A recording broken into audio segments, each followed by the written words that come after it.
तो संसार ये देखता रहता है, भगत भी डिस्टर्ब हो जाते हैं कि हम भक्ति भी कर रहे हैं, हमें आपत्तियों का फिर भी कोई ना कोई सामना करना पड़ जाता है, और दूसरा व्यक्ति सारा दिन बकवाद करते हैं, शराब पीते हैं, ताश खेलते हैं, राजनीति में बड़े रहते हैं, और कोई भी बुरे काम की कोई टाल नहीं उनके, और वो फिर भी सुखी है।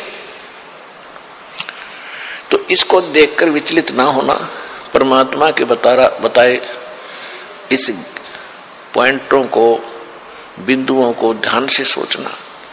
कहते वो पिछले जन्म के पुण्यकर्मी प्राणी हैं, और जब तक उनके पुण्य चलेंगे वो कितने को वध करो उनको कोई हानि होने वाली नहीं है। और जब उनके पुण्य समाप्त होंगे फिर पाप कर्मों का दौर शुरू होगा, फिर देखना उनके घर में के कहर टूटेंगे। और आप के ऊपर भक्ति करते करते भी दिक्कत आ रही है, तो अगर भक्ति ना करते तो आपका तो सर्वनाश हो जाना था। विचार कीजिए,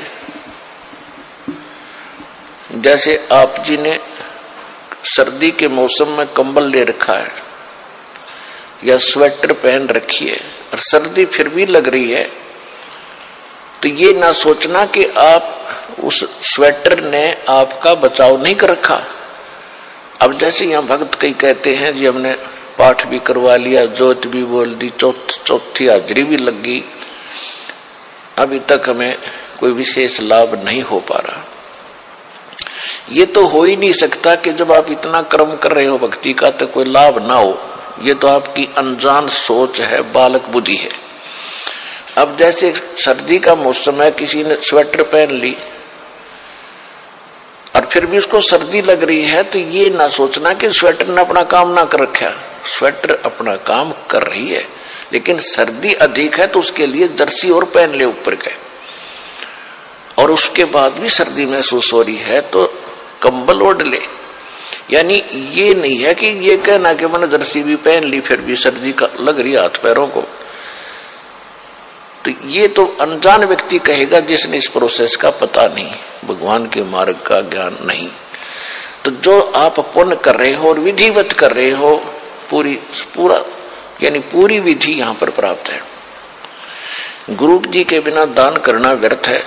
आप जी को सतगुरु मिले, आप जी को विधि मिली है, आपको पूर्ण परमात्मा मिला है, पूर्ण परमात्मा का मार्ग मिला, सत भक्ति मिली है, और फिर आप साधनाएं सही कर रहे हो, तो आप ये ना सोचना कि आपको लाभ नहीं हो रहा। आपके पाप कर्मों की सर्दी घनी है, और ये करते करते भी कहीं ना कहीं से थोड़ी बहुत ठंड महसूस हो रही है। यदि ये ना कर रहे होते तो नमूनिया होकर मर जाते, ये समझ लेना।